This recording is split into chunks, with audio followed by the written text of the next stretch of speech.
صلاتک تعمرک ان نترک ما یعبد آباؤنا ون نفعل فی اموالنا ما نشاء انک لانت الحلیم الرشید۔ لوط علیہ السلام کی قوم نے حضرت لوط کو اتنا ستایا کہ مہمان کے باب میں بھی ذلیل کرنے کی کوشش کی۔ حضرت ابراہیم خلیل اللہ علیہ السلام کو گھر سے بے گھر ہونا پڑا اور آگ میں ڈالا گیا۔ حضرت موسیٰ علیہ السلام کو قبطی قوم نے کیا کچھ نہیں کیا، آپ کو ذلیل اور رسوا کرنے کے لیے کیا کچھ نہیں ہوا، اور پھر خود آپ کی قوم بنی اسرائیل کی طرف سے کتنے حالات کہ آپ کو ہر طرح پر پریشان کیا، آپ پر زنا تک کا الزام لگایا گیا، آپ بلعام باورا کے اس کو دعا کے لیے کہا گیا کہ موسیٰ کے خلاف بد دعا کر دے، اور سب سے بڑھ کر امام الانبیاء محمد الرسول اللہ صلی اللہ علیہ وسلم کو کیا کچھ نہیں ستایا گیا۔ آپ فرماتے ہیں کہ دنیا میں سب سے زیادہ مجھے ستایا گیا، اور پھر اس کے بعد سارے انبیاء الامثل فالامثل۔ حضرت زکریہ علیہ السلام کی قوم نے زکریہ علیہ السلام کو آرے کے ذریعے سے زندہ 2 ٹکڑے کر دیے۔ انبیاء کو ستانا دیکھیں، اور حضور پاک صلی اللہ علیہ وسلم کی سیرت تو ہمارے سامنے ہے۔ طائف کے اندر آپ کے ساتھ جو حالات ہوئے ہیں، زید بن حارثہ فرماتے ہیں کہ میں ساتھ تھا اور میں پتھروں کو اپنے اوپر لے رہا تھا، لیکن کتنے پتھر اپنے اوپر لیتا، بدن آپ کا چور چور ہو چکا تھا، خون کے فوارے پھوٹ رہے تھے۔ مورخین لکھتے ہیں کہ اتنا خون نکلا کہ پاؤں مبارک جو ہے وہ چپل سے چپک گئے، لیکن یہ مورخین کی نظر صرف پاؤں پر ہے، ورنہ بزرگوں نے لکھا ہے کہ اتنا خون نکلا تھا کہ گویا آپ نے جیسے ہم پانی میں غسل کرتے آپ نے خون میں غسل کیا۔ اور آپ طائف سے کچھ دور ہو کر کے جب دشمن اور اوباش اور بدماش قسم کے لوگ واپس ہو گئے تو حضرت سجدے میں گر گئے، اور آپ کا پورا خطبہ حدیثوں کی کتابوں میں موجود ہے، اور مورخین نے لکھا ہے کہ آپ نے سجدے میں جا کر کے یوں کہا، اللہ تو نے مجھ کو کس کے حوالے کر دیا، اللہ تو نے مجھ کو کس کے حوالے کر دیا، اللہ تو نے مجھ کو کس کے حوالے کر دیا۔ اور پھر اس کے بعد آپ کا جملہ سجدے میں جو قیامت تک کتابوں میں محفوظ ہے، آپ نے فرمایا کہ اے رب، ان ساری تکلیفوں کے باوجود اگر تو اس میں راضی ہے تو مجھے منظور ہے، مجھے برداشت ہے، میں سب برداشت کر لوں گا اگر تیری رضا اس کے پیچھے ہے۔ اور جب سجدے سے سر اٹھاتے ہیں تو جبریل امین موجود ہے ملک الجبال کے ساتھ، اور فرمایا حکم ہو تو اس بستی کو ختم کرے، لیکن آپ نے فرمایا کہ نہیں، میں بستیوں کو ختم کرنے کے لیے نہیں آیا ہوں، بلکہ میں تو ان کے لیے ہدایت کی دعا کر رہا ہوں۔ اللہم اہد قوم فإنہم لا یعلمون، نہیں جانتے اس لیے مارا۔ میرے کہنے کا مطلب یہ ہے میرے بھائیوں اور بہنوں کہ اگر مصائب اور پریشانیاں اور غموں کا آنا یہ اللہ کی ناراضگی کی دلیل ہوتی تو سب سے زیادہ رب نبیوں سے ناراض ہوتا، تو نعمتوں کا ملنا یہ اللہ کی رضامندی کی دلیل نہیں ہے، اور مصائب اور حالات کا آنا یہ اللہ تعالیٰ کی طرف سے ناراضگی کی دلیل نہیں ہے۔ ہاں اتنا ہے کہ اللہ نے اصول ضرور بنائے ہیں دنیا میں اصول بنائے۔ میں کسی کے پاس جاؤں اور میں کہوں کہ مجھے جاب پہ رکھ لیجئے، اور اس نے جاب پر رکھ لیا، اور پھر میں یوں کہوں کہ ٹھیک ہے آپ نے رکھا تو آپ کا کیا احسان ہوا، تو ظاہر سی بات ہے کہ وہ آقا مجھے نہیں رکھے گا، وہ نکال دے گا کہ تو ناشکرا ہے۔ اور اگر میں اس کی برائی کروں تو ہو سکتا ہے کہ وہ مجھے تھپڑ مار دے، اور اگر میں یوں کہوں کہ تجھے رکھنا ہو تو رکھ، نہ رکھنا ہو تو کچھ نہیں، تو بھی وہ مجھے نکال دے گا۔ ظاہر سی بات ہے کہ ایک جگہ پر جب ہم گئے ہیں اپنے کام کے لیے تو اس کام کے اندر اس کو ہمیں راضی کرنا ہوگا، اس کی تعریف کرنا ہوگا، اس کی خوشامد کرنا ہوگا، تب جا کر کے وہ ہمیں رکھے گا۔ جب دنیا کے آقاؤں کا یہ حال ہے تو رب کریم کی نافرمانیاں اور بغاوتیں کرتے ہوئے ہم یہ سوچ لیں کہ اللہ نعمتوں کو اتار دے، یہ نہیں ہو سکتا۔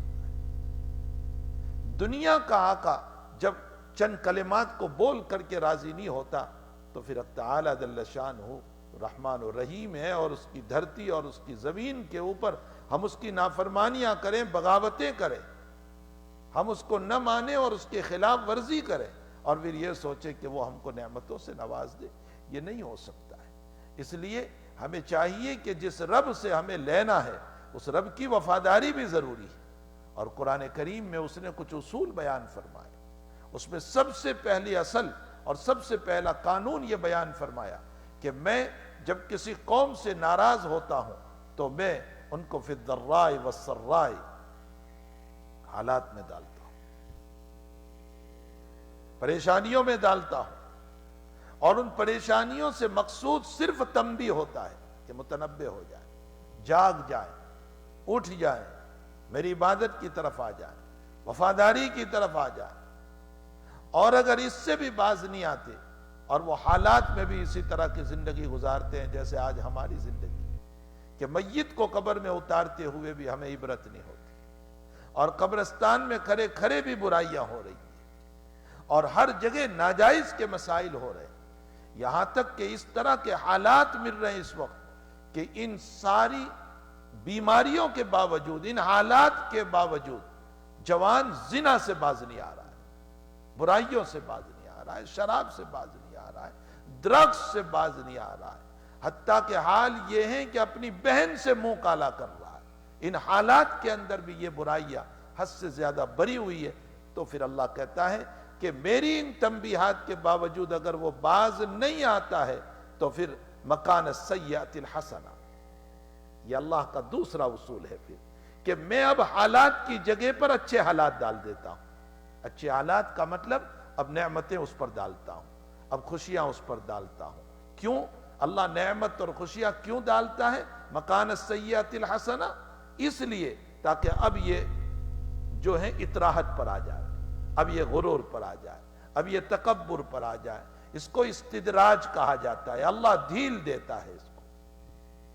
ثم بدلنا مکان السیئۃ الحسنہ حتی عفوا، اللہ کہتا ہے یہاں تک کہ اب وہ نعمتیں جب ملتی ہے مصائب کے بعد تو وہ اور ترقی کرتا ہے، عفو بڑھتا ہے۔ وقالوا قد مس آباءنا الضراء والسراء، اور یہ کہتا ہے کہ یہ مصیبتیں تو ہمارے باپ دادا پر بھی آئی تھی، یہ کچھ نہیں ہے، یہ حالات والات کچھ نہیں ہے۔ کس نے کہا کہ استغفار کرنا ہوتا ہے، کس نے کہا نماز پڑھنا ہوتا ہے، کس نے کہا معافی مانگنا ہوتا ہے، یہ کچھ بھی نہیں ہے، یہ تو ہمارے باپ داداؤں پر بھی مصائب آئے تھے، پھر اس کے بعد اچھے حالات آ جاتے۔ دیکھیے ہمارے لیے اچھے حالات آ گئے، کل کو پریشانیاں تھی، مصائب تھے، بے چینیاں تھی۔ ثم بدلنا مکان السیئۃ الحسنہ، جب اللہ تعالیٰ اچھے حالات ڈالتا ہے تو یہ کہتا ہے دیکھو اچھے حالات آ گئے، یہ مولانا لوگ تو ویسے ہی تقریر کرتے رہتے، یہ کوئی استغفار کی ضرورت نہیں، کوئی توبہ کی ضرورت نہیں، نمازوں کی کوئی ضرورت نہیں، رجوع اللہ کی کوئی ضرورت نہیں، صدقے کی کوئی ضرورت نہیں، یہ بلا وجہ کے لوگ مولوی لوگ بولتے رہتے ہیں۔ لیکن میرے بھائیوں یہ قرآنی اصول ہے جو اللہ قرآن میں پیش کر رہا ہے۔ ثم بدلنا مکان السیئۃ الحسنہ حتی عفوا وقالوا قد مس آباءنا الضراء والسراء۔ اب اللہ کیا کہتا ہے؟ جب وہ دولت میں اترانے لگا، ہماری دولت جب ملی اور اترانے لگا اور کہنے لگا توبہ وبہ کی کوئی ضرورت نہیں، استغفار کی کوئی ضرورت نہیں، تو اللہ جل شانہ کہتے ہیں اخذناہم بغتۃ وہم لا یشعرون، ہم اچانک پکڑ کر لیتے ہیں اور اسے شعور بھی نہیں ہوتا، اسے پتہ بھی نہیں ہوتا۔ ہاں اب وہ حالات کے حوالے ہو گیا، اب وہ قبر کے حوالے ہو گیا، اب وہ مصیبتوں کے حوالے ہو گیا، اب وہ غریبی کے حوالے ہو گیا، اب وہ بے چینیوں کے حوالے ہو گیا، اب وہ قبر کے حوالے ہو گیا۔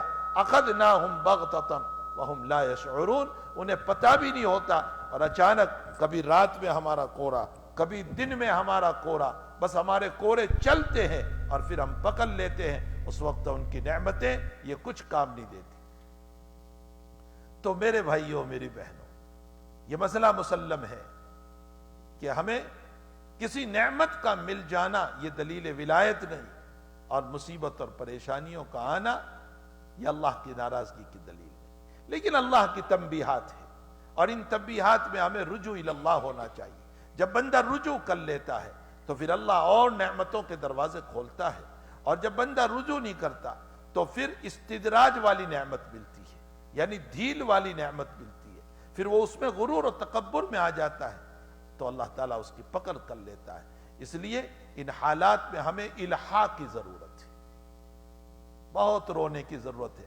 ان اللہ تبارک و تعالی یحب الملحین فی الدعاء او کما قال علیہ الصلاۃ والسلام، اللہ دعاؤں میں الحاح کرنے والوں کو، گر گرانے والوں کو، رونے والوں کو، آنسو بہانے والوں کو حق تعالی جل شانہ پسند فرماتے۔ اللہ کے نبی فرماتے ان اللہ یحب الملحین فی الدعاء، جو لوگ اپنی دعاؤں میں آہو جاری کرتے ہیں، الحاح کرتے ہیں، گر گراتے ہیں، حق تعالی ان کو پسند کرتا ہے۔ اور پھر ہمارے مانگنے کا طریق یہ نہ ہو کہ ایک مرتبہ مانگا اب یہ سوچے کہ اب بار بار کون مانگے اس سے، یہ غلط سوچ ہے ہماری۔ ہر نماز کے بعد مانگو، چاہے ایک ہی چیز ہو، ہر نماز کے بعد مانگو۔ توبہ کو ہر نماز کے بعد کرو، گناہ کی معافی ہر نماز کے بعد کرو، اولاد کے لیے تربیت کا مسئلہ ہر نماز کے بعد مانگو، حلال روزی ہر نماز کے بعد مانگو، ہدایت ہر نماز کے بعد مانگو، بار بار مانگتے رہو۔ 5 نمازوں کے بعد مانگے، افطاری کے وقت پر مانگے، رات میں کروٹیں بدلتے ہوئے مانگے، تہجد کے موقع پر مانگے۔ بالکل یہ نہ سوچے کہ ایک مرتبہ مانگ لیا اب بار بار مانگنے کی کیا ضرورت ہے۔ یاد رکھو دنیا میں ہم کلکٹر کے پاس، لائر کے پاس، کسی حکومت کے آدمی کے پاس، میئر کے پاس، ایم پی کے پاس اپنی کوئی درخواست لے کر کے جاتے ہیں۔ ایک درخواست دی، پھر ہم بیٹھ نہیں جاتے، چند دنوں کے بعد دوسری درخواست، چند دنوں کے بعد تیسری درخواست، چند دنوں کے بعد 5ویں درخواست دیتے ہی رہتے ہیں، دیتے ہی رہتے ہیں۔ ارے بھائی ایک مخلوق کے پاس اپنی چیز کے لیے تم 5 مرتبہ درخواست کرتے ہو، تو پھر رب کریم سے اگر ہزاروں مرتبہ درخواست کی جائیں تو اس میں کیا اشکال ہوگا۔ ان اللہ تبارک و تعالی لا مکرہ لہ، بخاری شریف کی روایت ہے، اللہ کوئی مجبور نہیں ہے کہ کوئی ہمارے دباؤ میں آ کر ایک مرتبہ مانگے، اور جیسے دنیا میں بلیک میل کیا جاتا ہے، دنیا میں بلیک میل ہوتا ہے نا، ہاں اس طرح پر کہ دیکھو تیرا ویک پوائنٹ میرے پاس ہے، مجھے دیتا ہے یا نہیں، یا ورنہ میں تجھے پکڑوا دوں گا، میں تیرے ساتھ یہ معاملہ کروا دوں گا، میں تجھے ذلیل کر دوں گا، میں تجھے رسوا کر دوں گا۔ یہ دنیا والوں کی طرح اللہ مجبور نہیں ہے کہ کوئی اللہ کو بلیک میل کر سکے اور یوں کہے اللہ تو نہیں دے گا تو میں تجھے پکڑوا دوں گا، میں تجھے ذلیل کر دوں گا، میں تجھے رسوا کر دوں گا، میں تیرا انکار کر دوں گا۔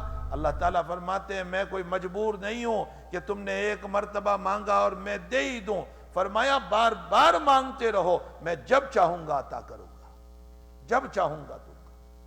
تو میرے بھائیوں، میری بہنوں، حق تعالیٰ کے سامنے گر گرا کر مانگنا چاہیے، رو کر مانگنا چاہیے، اپنی آہوزاری کے ساتھ مانگنا چاہیے۔ علامہ ابن قدامہ رحمۃ اللہ علیہ نے کتاب التوابین کے اندر ایک روایت نقل فرمائی ہے بنی اسرائیل کی، اس میں لکھا ہے کہ ایک آدمی انتہائی مجرم گنہگار، انتہائی گنہگار، اور فحش اور عریانیت اور بے حیائی کا حال یہ تھا کہ بستی والوں نے اس کو نکال دیا، بستی سے باہر کر دیا، اور جب وہ بستی سے باہر گیا تو میدان میں پڑا ہوا ہے، بیمار ہو گیا، نہ کھانا ہے نہ پینا ہے، پریشان حال ہے، اور اسی بیماری میں بغیر کھانا اور پینا ملے ہوئے اس کا انجام یہ ہوا کہ وہ موت کی طرف جانے لگا، بلکہ اس کی موت ہو گئی۔ وہی آئی موسیٰ علیہ السلام پر کہ میرا ایک نیک بندہ گزرا ہے، ایک ولی بندہ گزرا ہے، جاؤ اس کی جنازے کی نماز پڑھاؤ۔ حضرت موسیٰ علیہ السلام، اور ساتھ ساتھ اللہ کی وحی یہ بھی آئی کہ اس کی جتنے لوگ نماز پڑھیں گے ان سب کو بھی میں معاف کر دوں گا۔ صرف موسیٰ نے فرمایا جتنے لوگ نماز پڑھیں، سارے لوگ امن پڑے اپنی معافی کی لالچ میں، امید میں، وہاں پہنچے اور اس آدمی کو دیکھا جو مرا ہوا تھا، تو کہا حضرت یہ تو وہ آدمی ہے جو فاسق و فاجر ہم نے بستی سے نکال دیا تھا، اس کے گناہوں اور جرموں کی وجہ سے ہم نے اس کو بائیکاٹ کیا کر بستی کے سے نکالا تھا، یہ تو وہ مجرم ہے۔ موسیٰ علیہ السلام فرماتے ہیں کہ اچھا پھر مجھے اپنے رب کریم کو پوچھنا پڑے گا کہ اس کو ولی کیسے کہا اللہ نے۔